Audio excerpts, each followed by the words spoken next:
if you can and you're willing to support us, please do so. We'd really appreciate it. We're trying to expand the platform, trying to pay these bills. You can go to dgutspodcast.com. That's Don't Give Up the Ship apparel, some naval pride and heritage gear you'll actually wear in public.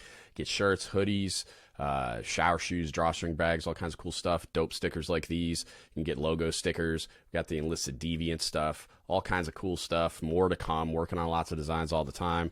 We also have the podcast challenge coin, just came out. I'm really proud of that. And then if you also are willing to and able to, please go to patreon.com/dgutspodcast.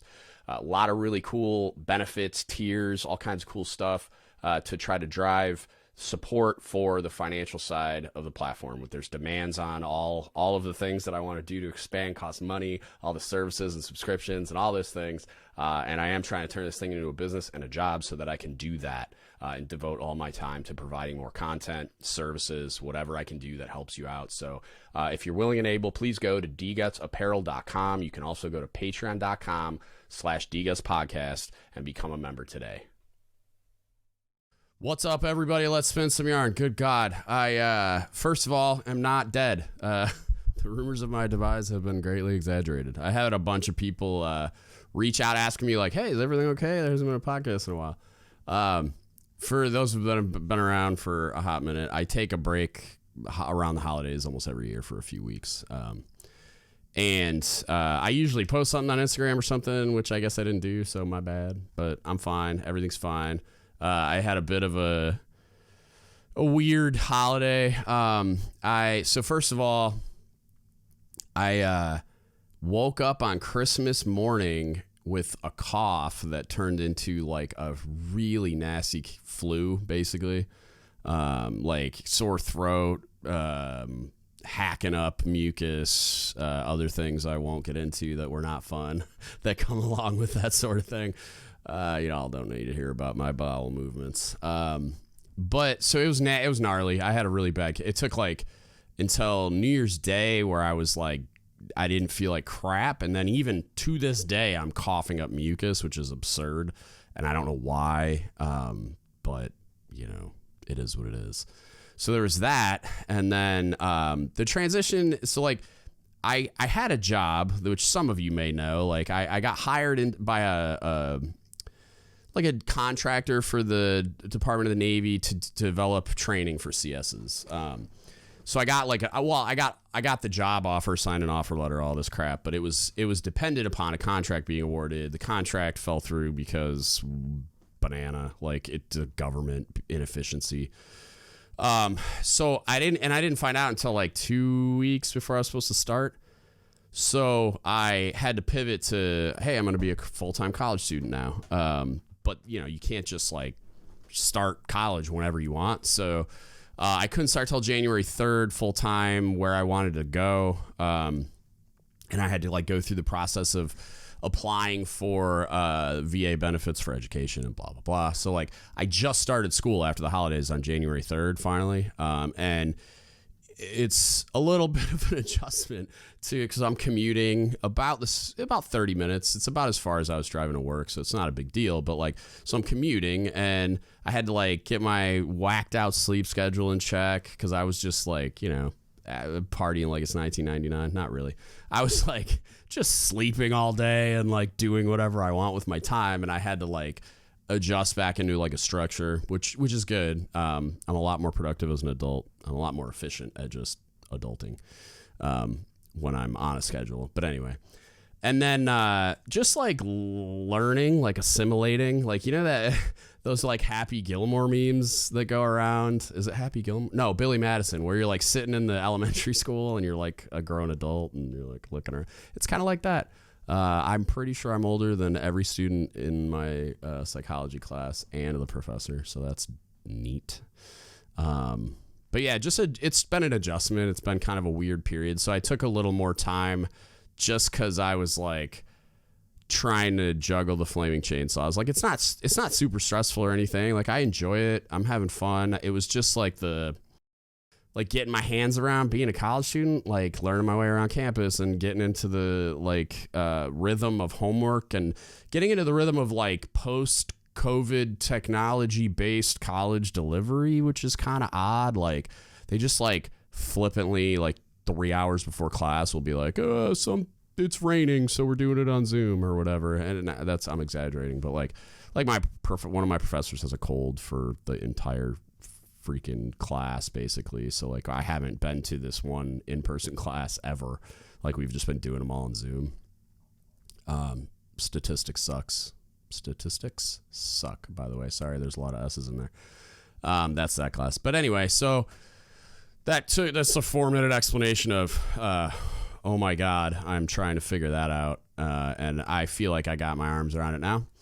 But also, I've been part of the not podcasting as well, even though I've been pretty motivated to do it recently, is this video stuff is still just bludgeoning me over the head with a blunt object. I am currently recording, and hopefully it doesn't die. I'm currently recording video on the original camera that I had on a little tripod that's not... I've been trying to connect to the newer camera, which is a slightly newer version of the one I'm using right now, as like a webcam, so that I can stream, so that I can like just record straight to the computer and go into editing and all this other crap.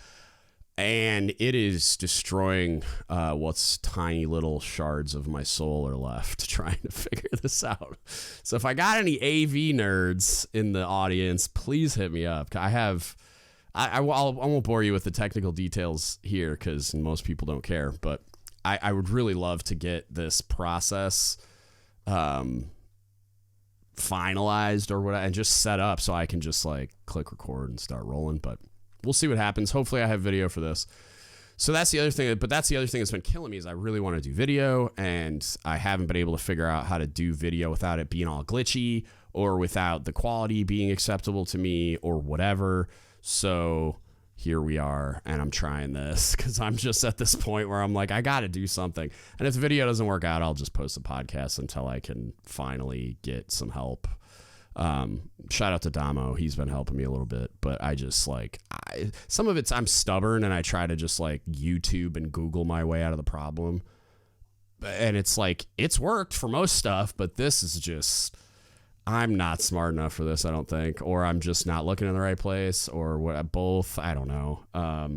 But yeah, I need help. But yeah, so with that, all that being said, it's like my sloppy, confusing state of the union. But here we are. We're back. I got another podcast that was in the can from before the holidays that I'm going to do the intro outro for and edit this evening as well. So and then I'm starting to schedule some podcasts, stuff like that. So we'll be regular from here on out. And I'm pretty excited about some of the stuff. Like I'm just pumped to do it again, because that's part of what happens. It's usually like I just kind of lose some motivation, and I gotta like kind of push start and get rolling again. But here we are. We're back. What I'm going to do today is spin the yarn, basically. I know I didn't start how I normally do, but it's because it's been a while. I got an email from a listener that I owe an answer to. And it's kind of, she had a couple questions, and I'm going to go through those questions and just that as a topic in general, which is kind of an exploration of the identity of and like role of a chief petty officer and a first class petty officer. Because the person that emailed me is a first class petty officer, but she's a first class petty officer without a chief. Like there are chiefs in the vicinity, but she doesn't have her own chief. And so she reaches out for input. She's been listening to the podcast, which I hope is helpful. But has some questions, and I'll read through some of it, but like has some questions about kind of what to do and kind of how she can make a difference in the way that she feels like she has a capacity to, and that she feels like this responsibility to be doing in the role of a first class without a chief, having that scope of influence, etc. So I'm going to read parts of it, and I'll probably summarize some of it. But basically, she said for the first thing, it's like she's been filling the role of an acting department chief for a hot minute, like over a year. And then talks about having access to chiefs, but doesn't actually have one herself. and that she reaches out to seek mentorship and bounce ideas off other chiefs in the building, but the options are limited. And I'm not going to read into that. I'm just assuming like physical proximity and they're busy and whatever.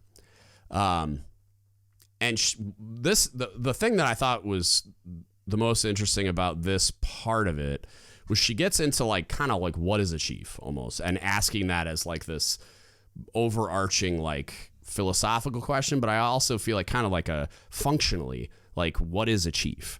And when trying to discuss this with other chiefs, the answer she said she usually gets is you'll find out more once you go through the season, which I immediately cringed when I read, because to me what I read in quotation marks there is I don't know.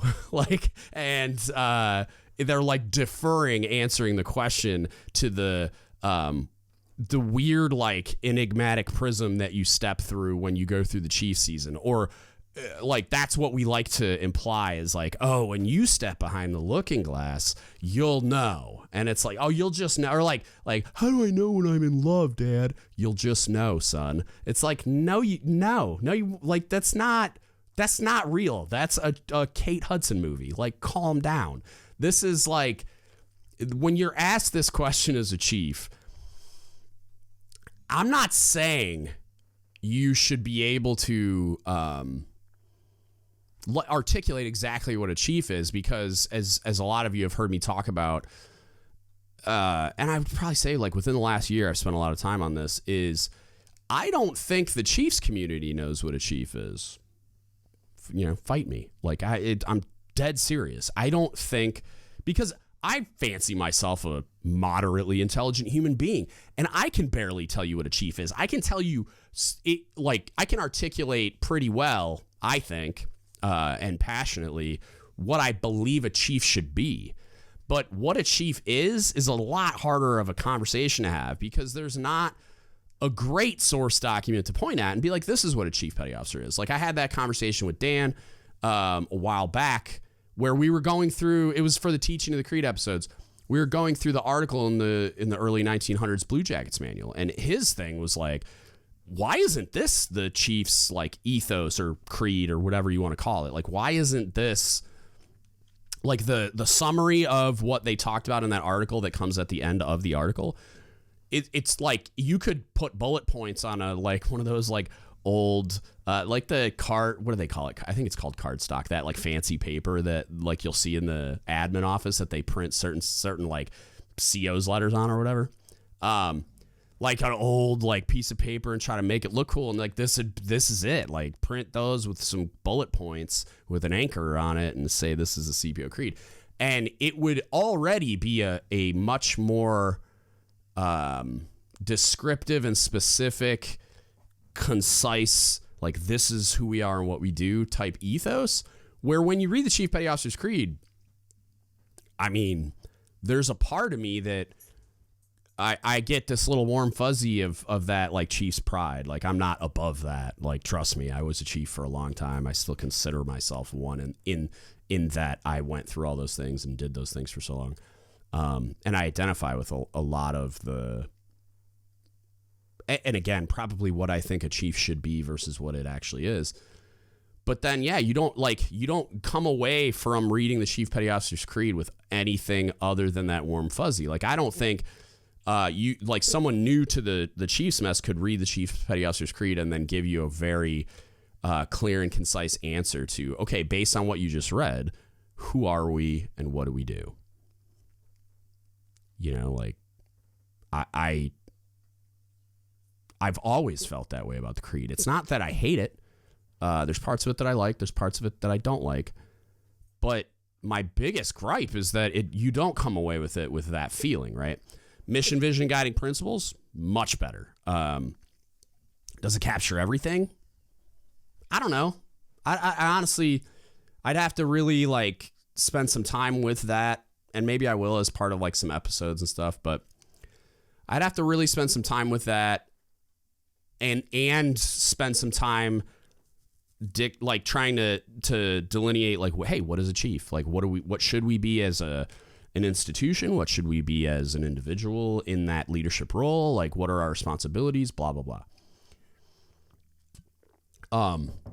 But I think it's much better, if for no other reason than it's a much more clear and concise list of traits that we value so much in a chief petty officer. We put it on a chief eval. Like, that's what you're evaluated on, the criteria by which you're evaluated as a chief petty officer on your chief eval. It's a list of the mission, vision, guiding principles. So I think that's a way better list of core like attributes, basically.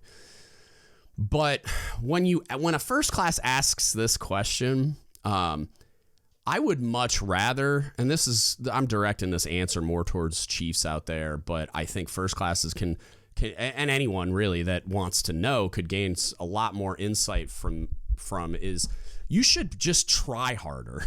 Like, don't give them that, like, first of all, shed the whole like super secret squirrel outlook, because like I challenge anyone outside of intimate, like just emotionally vulnerable moments that happen during the chief season, just by the nature of what it is and what we're trying to achieve, particularly during final night, but even like during trainings and some individual one-on-ones, there's some intense moments. And those moments I don't think should be public at all. But outside of that, there's, in my analysis, nothing that couldn't be public, nothing that you couldn't upload to YouTube, unless you're doing it wrong and you're going to be the person or the group that gets it shut down and cover the Navy Times and all that kind of jazz. But so you can have those conversations with your sailors. Open your vessel, show them your charge book. Because it's, again, going back to the confusion that is drawn from reading the Chief Petty Officer's Creed, or other certain documents, or just having conversations with chiefs where they tell you you'll find out more when you go through the season. It's like, if you can't articulate it, which again, even if you put gun to my head, hey, describe what a chief petty officer is, I gotta stop and be like, okay, and I'm gonna start going into what I think a chief petty officer should be, right? Because I don't think there's a source document that I could quote, right? Like, I mean, I don't think there just isn't one. So, the tough part is just like, what do you tell them? Like, what I would recommend is like, share with them your experiences, share with them, your insight based on like what you've learned from your mentors. Open your vessel, show them your charge book, go through some of that stuff with them. And you can kind of start to like fill in some of the gaps just by explaining those things and showing them those things and allowing them a little more insight, and maybe going through the mission, vision, guiding principles with them. Show them tell them to go through the tradition of change. That's gonna be a catalyst for some interesting conversations. But I think you're gonna get a lot further doing that than you ever will by just telling them, oh, you just gotta wait. Like, just you'll find out more when you go through all the secret things I can't tell you about that aren't secret at all. That answer really frustrates me. And so she goes on to kind of talk a little bit about, I completely understand why we have the training process for when a sailor's selected to chief. She thinks, just, you know, if you're a listener, you're going to be like, oh yeah, so do you. She's like saying she thinks the Navy's process is greatly lacking in preparing first classes to become chief selects. Wholeheartedly agree. There's no robust leadership development and education outside the limited implementation of the INLEC ELD courses to set any sailor up to make chief. Just doesn't exist. I like to think I'm trying to fill that. Like, I am trying to fill that gap. I like to think I am a little bit. I hope I am. And based on feedback, it seems like, I mean, the people that are aware of and take the time to listen to the podcast benefit in that way from it. But, And she asks, instead of waiting to fit in as much as possible during those 6 weeks, what is the Navy doing to ensure better quality chiefs now? Nothing. The NLEC ELD stuff is encouraging. If it ever gets implemented and then mandated as a PMK requirement before you're promoted, and then the senior enlisted academy subsequently, like so that's more of like a when you're actually a chief, and then they have a chief petty officers course through the NLEC ELD class and the fleet CPO training team and all this other stuff. If they start mandating and or expanding the capacity of those things or both, I think it'll be extremely productive. But right now, what are we doing to ensure better chiefs? Not a damn thing. Because NLEC ELD isn't that. It doesn't have the capacity. It doesn't have the infrastructure or the manning or the funding to completely fix that. Like, it's a Band-Aid on a bullet hole right now. Might get better, like might become a bandage on a bullet hole, but there's still a bullet hole. Like until, and I'm pretty sure I talked about it on a podcast more than once, but until we get to a point where, like I was reading this paper written by a former commandant of the Naval War College, guy's a flag officer, post-command flag officer, and has a realization while he's the commandant of the War College, like this epiphany, that leadership's the most important thing. Until we get to a point where the institution believes that in their bone marrow, like in their DNA, that leadership's the most important thing, and acts that way with money and personnel and robust leadership development education, it's nothing. Like, it's never going to change. And we're going to continue to have these problems where you have leadership on the cover of the Navy Times going, I don't know what happened. Or some Pentagon spokesperson saying with a straight face that they don't understand why the military suicide rates are what they are, which is absurd. It's like, it's hard to explain this without sounding jaded and bitter, because to an extent I kind of am. And I think a lot of other people feel the same way, is like, what is the Navy doing to ensure better quality chiefs now today? Absolutely nothing. Notwithstanding the anomalies out there that are doing a great job, right? Like I talked to the CEO of the Mertha. I talked to, there are certain people out there that I talk to or that I'm observing, right? Like I've been trying to get Jay Bell on the podcast for a hot minute, but like whatever, he's a busy guy. I admire what I see via his social media and through people that know him and whatever, that like mutual acquaintances that we have. Seems like that dude gets it and he's doing a great job. I really believe it would be as simple, and I'm not campaigning for the job though. I'm also not saying I wouldn't like come on as some kind of a consultant or helper or something. But when you see a dude like Jay, like you could create an office in DC, like some obscure encode somewhere, or like Millington, or I don't know, who cares, somewhere. You could create an office that put leadership development and education under smart kids like that, right? Jay Bell, this is the CMC, or Bill Houlihan, whoever, and the CEO of the Mertha, you go get him and put him in there. Put Jervy Alota in charge of, he's the full bird captain that's in charge of it, and or flag or whatever, and then you got a CMC like Jay Bell or Bill Houlihan or, you know, dudes like that. That, I mean, what I'm saying is it wouldn't be that hard to fix. I really don't believe all it is an appetite for that change.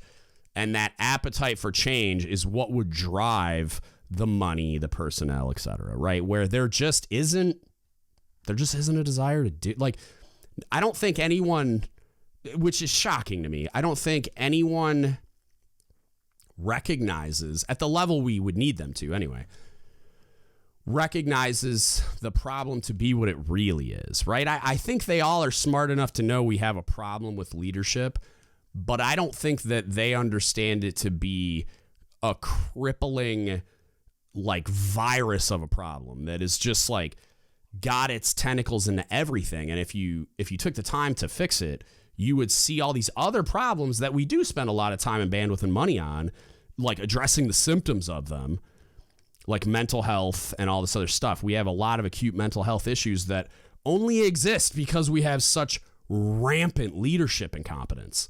So it's like, you would see so many problems become way less severe or completely resolve themselves as a result of really putting like a lot of resources and effort into robust leadership development and education. But it's just not happening. Like, you're seeing a little recognition and just a little push with the NLIC ELD stuff and some of the other programs where it's like, there's a few things. And if you go look at like the Navy Leadership Development Continuum or the Laying the Keel, like little pamphlet or whatever, they make it look like there's a robust infrastructure with their little colorful charts and glossy pictures and little timelines with like, when they're in this phase of their career, they do this. And it's like, but it's smoke and mirrors. Like, it's not real. If you go poll 100 sailors, 99 to maybe 100 of them are going to be like, yeah, nah, I've never had any leadership development education. Like, PO Indoc's not real on most commands. Like, they won't let me go to NLIC ELD, or they'll say, what's that? I don't know what NLIC ELD is. So it's just not, it's not even close to being what it needs to be. And that's a gigantic problem for which I've dedicated 7 years of doing this podcast. There's a bunch of other people out there doing similar things. We are where we are because they're not taking it seriously. And it says, my next question for her specifically, as a first class, says, I feel as though my scope is limited. It is and it isn't. We'll get to that, which she says is true. I am limited due to my rank and position, and that I can only influence so much, and I am mostly limited to my command or maybe even my area in the command. But I see issues every day that affect the entire Navy or my community or my rating. What can a first class do to inspire positive change further than what the normal scope of impact usually is? And then she basically said, aside from, please don't suggest aside from suggesting that I make chief and then become a CMC and maybe someday the MCPON, what can I do now today to make the Navy better for our future? Because she said, this is my overall goal and why I do everything I do. I want to make the Navy a better place and a better organization for the sailors who are going to join 20 years from now. What can I do as a first class to improve programs, policies, and the future leaders of the Navy? I've held various collateral duties and lists some of those and done my best to achieve success in those programs within my command, but I want to do more. I want to see bigger change. So you just described me 10 years ago, probably longer than that, I guess. But as a young chief, I felt the exact same way. I wanted to fix it, and I decided that I was going to do what you just described. I was going to stick around. I was going to become the CMC. I was going to become the fleet or force. I was going to become the MCPON, and I was going to fix everything. And quickly realized as I continued to promote that you never really get away from the my sphere of influence concept of, like, as I promoted, right, as I got increased responsibility through position and rank, I grew my sphere of influence. But there's two giant problems with that. One, I can only affect what's within my sphere of influence, which is limited, and it's not the whole Navy. It would be if I was the MCPON, I guess, but we'll get to that too. But I can only affect what's within my sphere of influence. And this kind of applies to the MCPON part as well.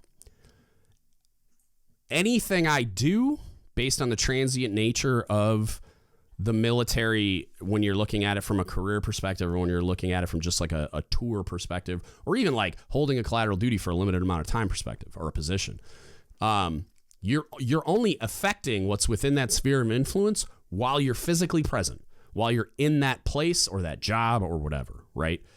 So I could be the world's best CMC if I had stayed in, right?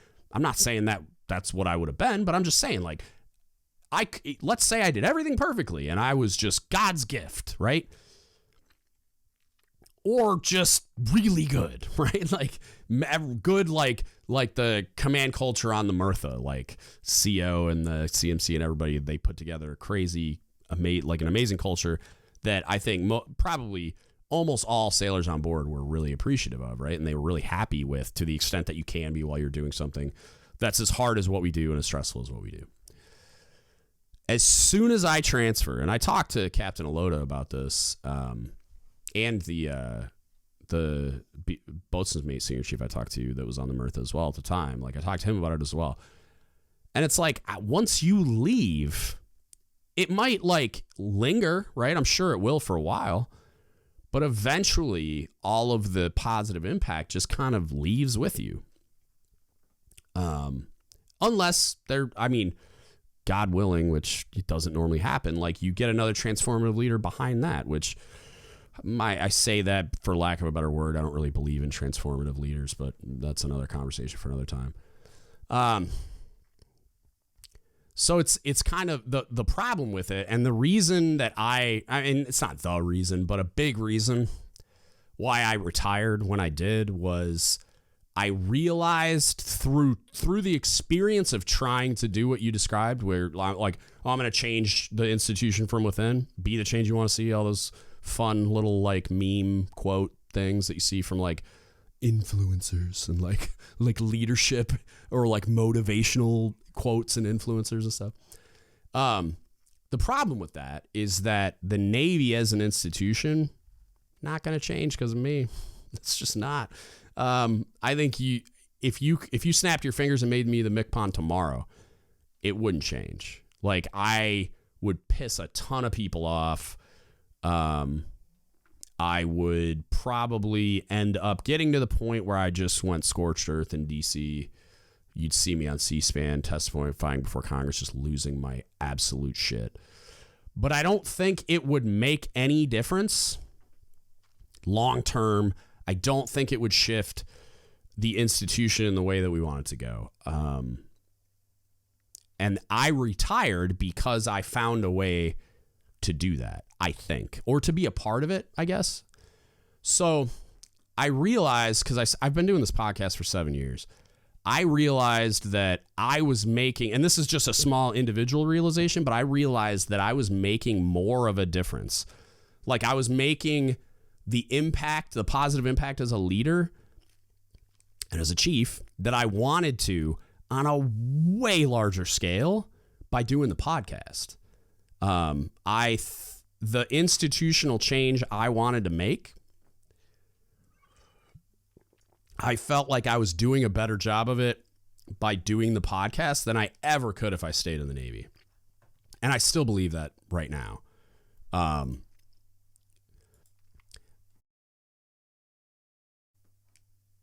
But that doesn't mean that you can't positively influence things from within. What you would need to be willing to accept is that outside of the impact that you have on the people that interact with you within your own sphere of influence, then that impact's not going to last. It's like you're going to have a lot of people that remember things you said to them, that remember how you made them feel, that remember how you helped them, and hopefully that translates into strong leadership performance on their part. Hopefully they pick up strong leadership competence by doing the thing. But maybe not. Hopefully, though. Like, that's the goal. It's always the goal, right? However, what I noticed is that by doing the podcast, I can just reach so many more people. I can correspond with so many more people. I can create a resource that doesn't require my physical presence and attention span and waking moments of my life to happen perpetually, right? So like if I put this video on YouTube, which hopefully this stupid thing works, it keeps making me hit the record button again after 16 minutes, but here we are. Hopefully I can chop it together. But if I put this video on YouTube, right? Or I put the podcast up. So yes, I'm spending, 40 minutes, 50 minutes, an hour of my life recording it one time. And then it gets hundreds of views on YouTube. It gets 1,000+ downloads, which is typical for the podcast right now. Like the video part, not as robust. Podcast itself, within a week, you're usually at about 1,000 views or 1,000 listens, I guess. So, I mean, that's like within a month or two, I've reached a couple thousand people. Even further than that, it's like the entirety of the podcast. Like I posted it on New Year's. I have like 250,000 listens all told, or it might even be more than that. I can't remember. This last year, 90,000 just audio listens, 90,000. And it's not like that was me standing on a stage. I wasn't in somebody's shop. I wasn't on the phone with people. I wasn't doing Zooms. I create the resource. I post the resource, and then the resource just does the work, right? That's why I'm able to correspond with so many people all the time. Like I get these emails. I'm doing a podcast on an email right now. And then these questions will be answered for not just the person that submitted it, but like everybody that chooses to listen to it and that ever had this question. And then they tag people in it or share it or send it to somebody or whatever. And then that's how it's grown over time. And that's how I believe it'll continue to grow and continue to help. And even if I stop doing it, the resource, as long as I keep the resource available, it's going to just continue to be useful over time and just have this slow burn of continued applicability, right? So, but this is just how I chose to do it. That doesn't mean it's the same answer for you, but I arrived at doing this because I was trying to scratch the same itch, I guess. Like I was trying to fix the same problem that you're confronting and realized that even though I used to think I was 10 feet tall and bulletproof, and I really believed I just had a higher capacity to affect change, do work, blah, blah, blah, lead. I didn't have a superhero-like capacity or like a god-like capacity that I would need to fix the Navy. Like, it's just not going to happen as an individual. But here's the way that I choose to look at it. Maybe I'm being a cockeyed optimist in this way, which for me is not normal. I'm a bit of a nihilist, but I decided to believe that the way in which I'm affecting people doing this, and it, like for the listener that submitted the questions, if you want, I can forward you some of the examples. But I have, like, if I compile them all, I have hundreds of pages of people reaching out to me and communicating the positive effect that the platform had on them as sailors, them as leaders, them as people, whatever, however you want to, articulate that. And I'm choosing to believe that examples like that and things like, I got an email saying that they recommend my podcast at the PXO school. So every single XO, and I'm pretty sure it was like the surface one. I don't know if, I'm assuming they're different for like PXOs for submarines and then other places, I guess. I don't know. But somebody for a PXO pipeline said they're recommending my podcast. Think about that. They're recommending this resource like pseudo officially, like they're recommending it to all the students that go through that course for the XO school, which means 2 out of 3 people in a command triad are going to be exposed to that if they choose to listen to it. So there's that part, but they're recommending this to those people. So theoretically, 2 out of 3 are at least exposed in that they are made aware that the resource exists if they don't leverage it. But that's two-thirds of the command triad. And, XOs become COs, COs become admirals. So I'm choosing to believe that I can contribute to the change that I want to see, because I don't think I can do it by myself, but I can contribute to the change that I want to see within the institution by doing what I'm doing in a much more meaningful way than I ever could if I had remained on active duty, even if I got all the way to MCPON. Because if I had stayed in and pursued that role and tried to change from within, like people like to say, all of my bandwidth is dedicated to only what I can achieve from my direct sphere of influence. That's the handicap there, is it's like you can't do all the work by yourself, even with a great team, but you're just in that MCPON role, like, could you make a big impact? Could you maybe like start the ball rolling on some really big change? Of course you could, right? But I would have to devote all my bandwidth to that role and that role only. So only what's going to be in my direct sphere of influence. You could make an argument that because my direct sphere of influence, if I were to achieve that role of MCPON, would be the whole Navy. But it's like, I'm not the CNO. I'm just a guy that can suggest things and hope that the credibility I have based on my depth and breadth of experience and the fact that I'm in this position will influence the decision makers enough to actually do what I'm telling them needs to be done, right? I don't get to just make decisions about much in that role, right? Like, they don't get to just say, hey, we need more leadership development. Make it happen, Congress. Give me some money. Like, it's not how that works at all. And I think that's what I suspect. I still want to talk to a retired MCPON about this, but I suspect that that's what becomes so frustrating about that job is if you're actually trying to fix stuff in those roles, I think you pretty rapidly realize the bureaucracy is just this like immovable object, unnavigable, like just dumpster fire.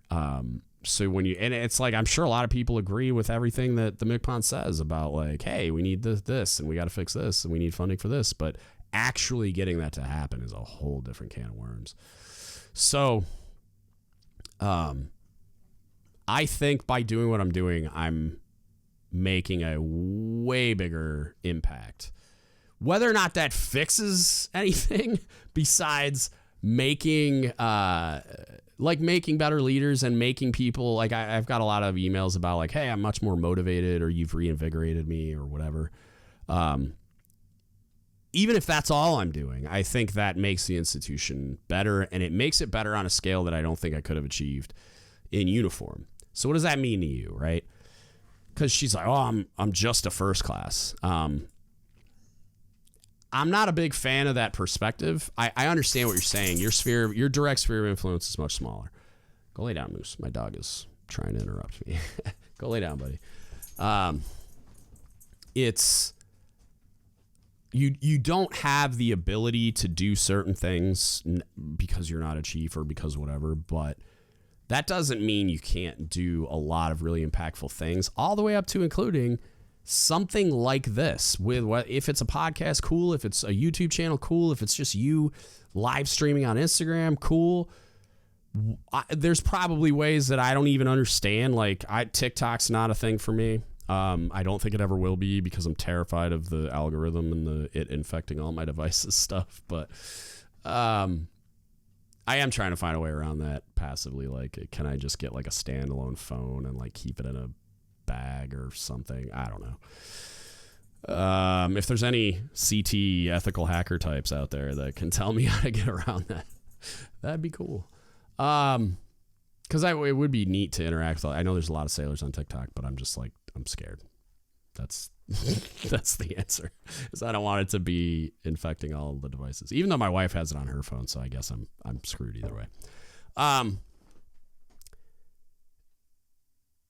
However you want to do it, right? And it's like you would have to identify your own unique way of achieving this. And I'm like, we're going to talk, listener that submitted this email, about you being involved in this platform, because I'm all for it. I do want this podcast to become a little bit of like a repository, kind of like USNI, like the Proceedings magazine stuff, where people submit articles, and it's a lot of the content in Proceedings magazine is reader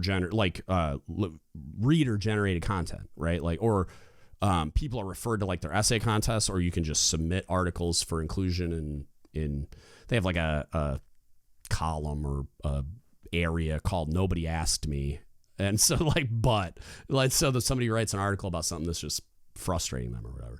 I would like this to be the podcast version of that. in a lot of ways, where I could get to like where I'm publishing multiple podcasts a week, and one of them isn't me and only my viewpoint, context, opinion, analysis, whatever, or me and a guest. It's like something completely different. And I'm working on that. There's a couple gentlemen that are working on a podcast. I got to look back and see where we left off with that. I think they might have recorded one finally. And then like the foundation stuff, again, like I got to find somebody to do that. But I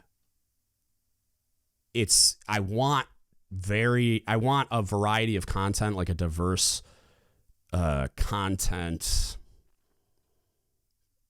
and like a diverse perspective in that content. And I don't just I mean diverse, like race, color, creed, sexual orientation, all that kind of stuff. But I also mean diverse, like rank, community, like even service, like the dude that went through the Chief season in the Space Force. Like shout out to him. That was a dope podcast.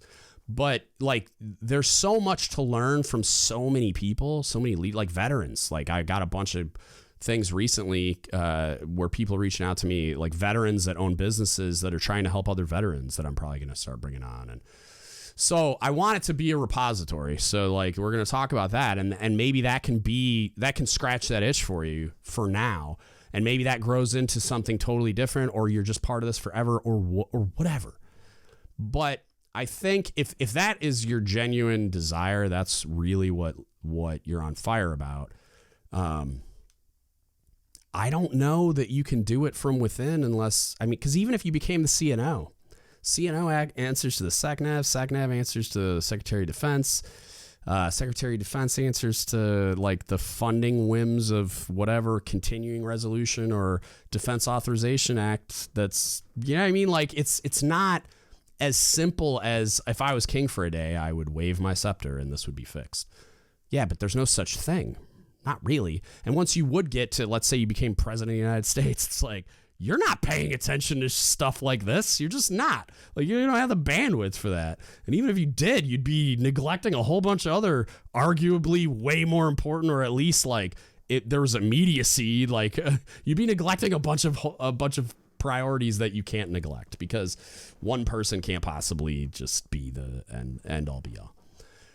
So, I don't know. That was probably way more long-winded than it needed to be as far as what you can do. But that's what I would encourage you to do is like try to find a way. Like it can be as simple as just write an article for proceedings, and then that's going to get a lot of exposure to the types of like-minded people that are working towards that kind of change. And maybe like, because you got to think like USNI is a big organization with a lot of retired like flag officers and like fleets and forces and like high level people that that magazine is getting read by high level people. It's in the office, it's around, and it's not everybody, but there's a bunch of people reading that. There's a bunch of exposure you could get from just doing that, from doing other podcasts, from doing this podcast, maybe doing a YouTube thing or doing a live stream thing. There's a lot of really interesting influencers out there. Shout out to my homie Christina on TikTok doing the damn thing, helping sailors. Shout out, like there's the PTSF guys doing the podcast. They're all over YouTube with way better video than mine. There's an influencer I keep seeing. I think she's a supply officer that does TikTok type stuff that might be Reels or TikTok or both, but and hers are just short form content. She's not, like this isn't how she makes the rent, but she does a bunch of, and I think a lot of it's mental health based, stuff like that. So that's the kind of, there's a lot of ways to do it. But the long and short of it, you just got to find a way, that's going to work for you and meet those needs and kind of satisfy that drive that you have to make that type of a difference. Now, as far as I want to address, 'cause it's different, but your question kind of jogged my memory / desire to talk about this specific point. Is the saying that I understand? What did you say exactly? You talked about what can a first class do to inspire positive change further than what their normal scope of impact usually is. Because you're right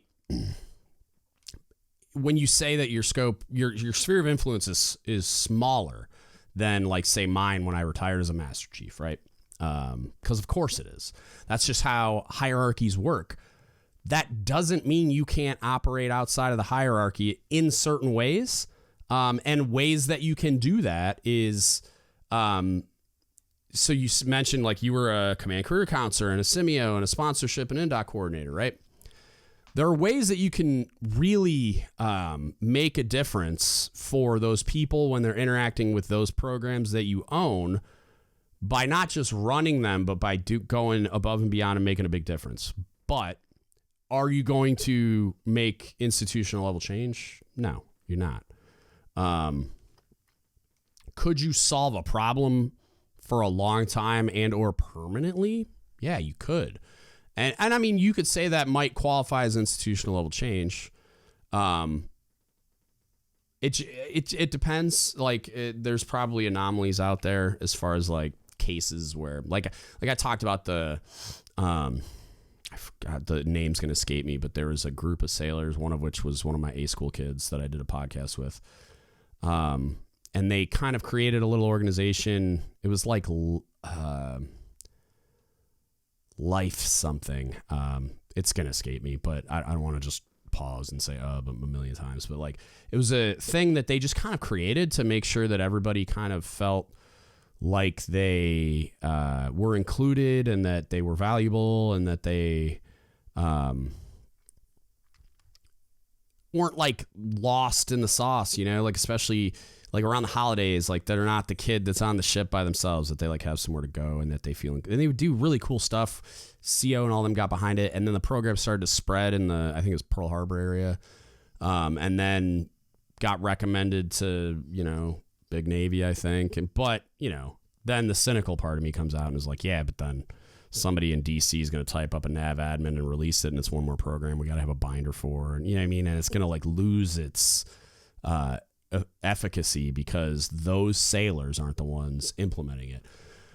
So I think there are things that you can do operating outside the traditional lifelines, like that, where those sailors just saw a need, much like I did when I started the podcast, and created something and got the command triad to buy in, right, and support them, and they made a huge difference on that ship.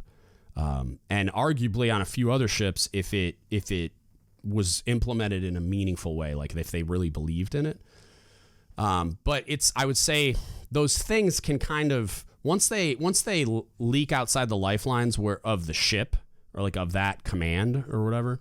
And these things could be applied at just, like, a work center level too. Like, so when you're talking about a smaller sphere of influence, a first class petty officer that's in an LPO role, you can do so much for the sailors that are your direct reports by just caring and going out of your way to make their life less painful, creature comforts, like, hey, you got dental today, and, like, cutting people loose early, drink runs I talk about a lot. I want to make a shirt for that.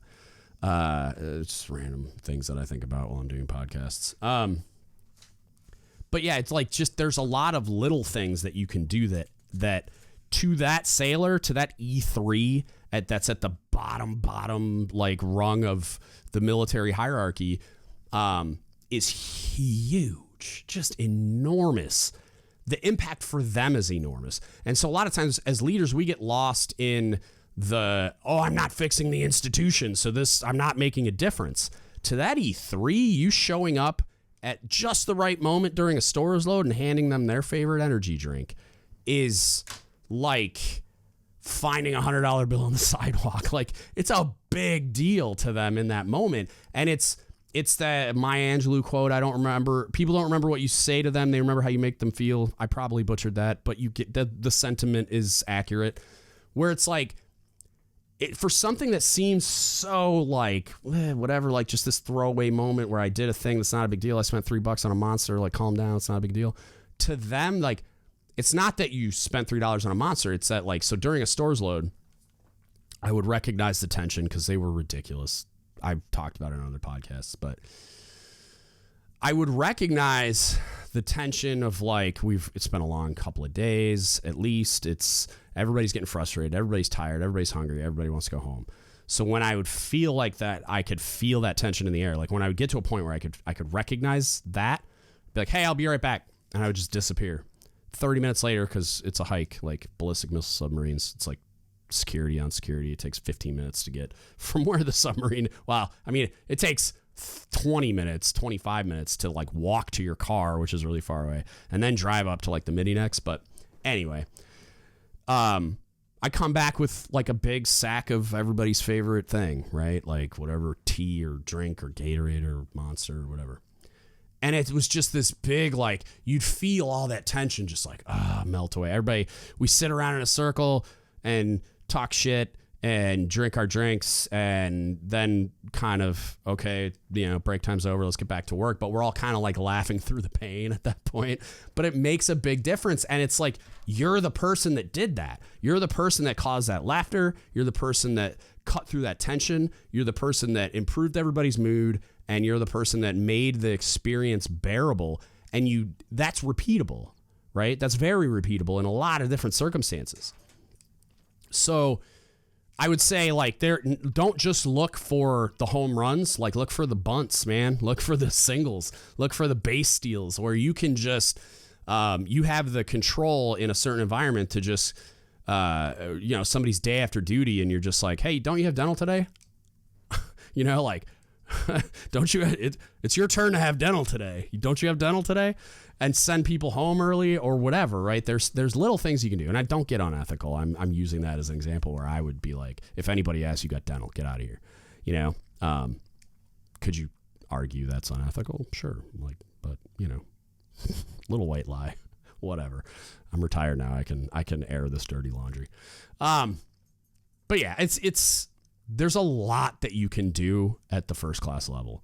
I encourage you to find the podcast, and specifically to the person that emailed me this, if you haven't listened to it already, go find First There Were Firsts. It's a podcast that's associated with, I think it's on the Teaching of the Creed playlist. If not, it's an Initiation Chronicles episode, and it's on that playlist. One of the two. I can't remember which one.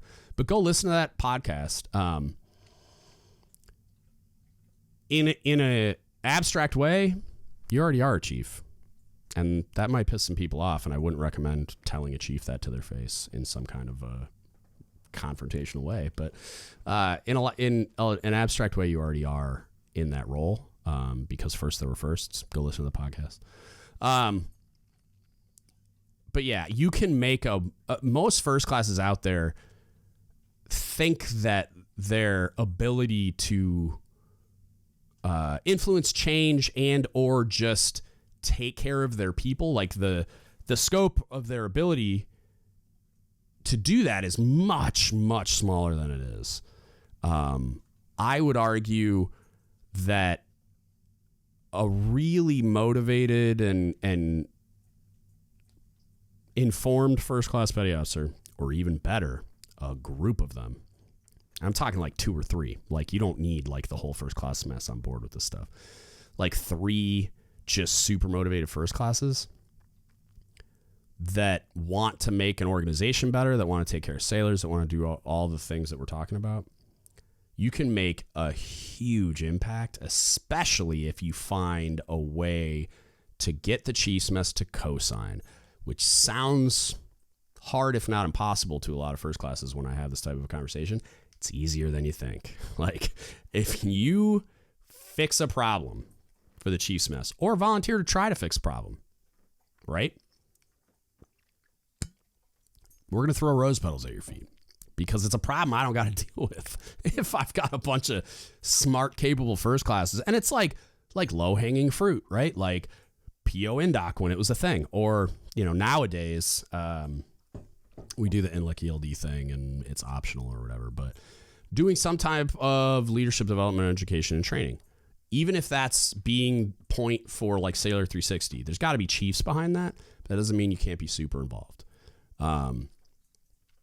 Doing stuff like that for the second classes or third classes.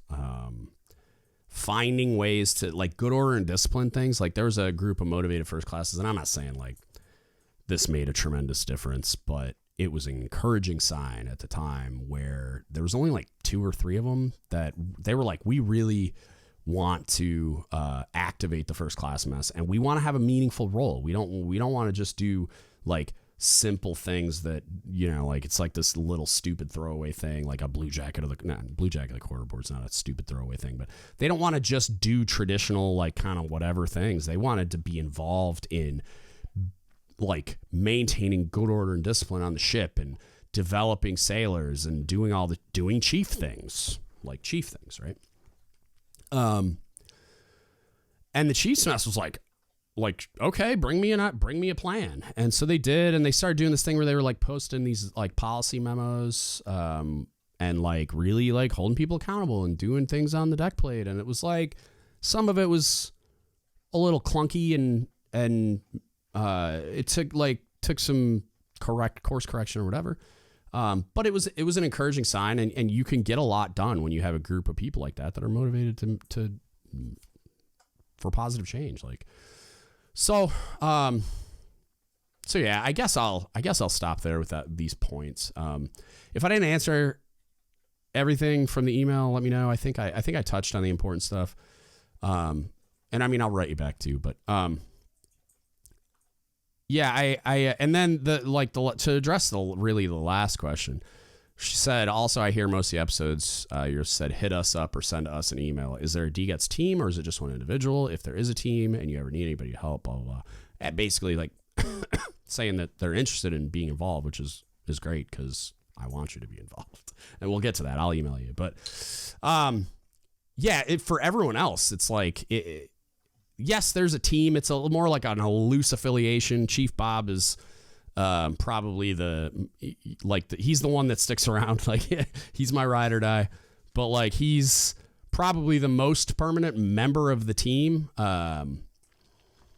But it's like, yeah, I mean, I have a lot of just like collaborators, I would say right now. I would like for it to be a more permanent thing, but also most of the people I'm interacting with that are involved are on active duty and are busy, because that's how the cookie crumbles, right?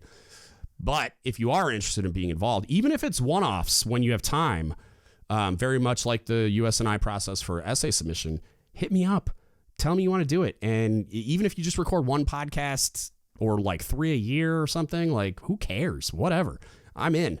I would very much like for people to do that, to be involved, to interact, and especially to contribute. I really am passionate about that, and I would really, really love for listeners and other people to that want to be involved or just want a platform excuse me, for publishing something like this, even if it's contrary to my viewpoint. Like, I like, even if you want to tell me I'm a big idiot and I'm wrong and here's why, you know, like, I'm probably gonna have a commentary on why I disagree, but I'm okay with that. Even like, whatever it is, hit me up. But yeah, I'm very interested in people contributing, collaborating, being involved, whatever you want to call it. And yeah, if you want to do that, or if you want to just provide some feedback, tell me I'm an idiot, whatever, hit us up. Don't give up the shit podcast at gmail.com. You can Facebook message us, Don't Give Up the Shit Podcast, or you can DM us on Instagram or Reddit at DGUTspodcast, or Discord, or God, just everything. Just hit us up. It's all in the notes and on the social media and all the things. If you want to support us, go to dgutspodcast.com. There's a donate button on the website, or you can go to dgutsapparel.com. Don't Give Up the Ship Apparel, native pride and heritage gear you'll actually wear in public. Get yourself some cool stuff. Drink Run shirts inbound. I'm going to start working on that.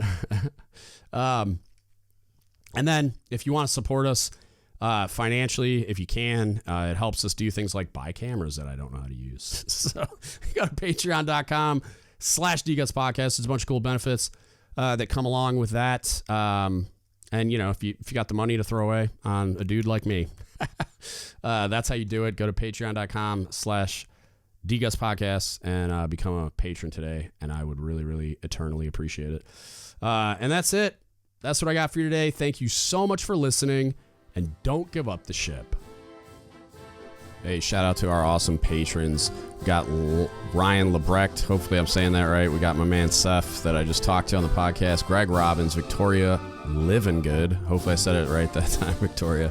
And William McIver. You guys are amazing. You're enabling us to do a lot of the awesome things that we're waiting on funds to do. And we really, really appreciate your support. If you want to support us, go to patreon.com/dgutspodcast and become a member today.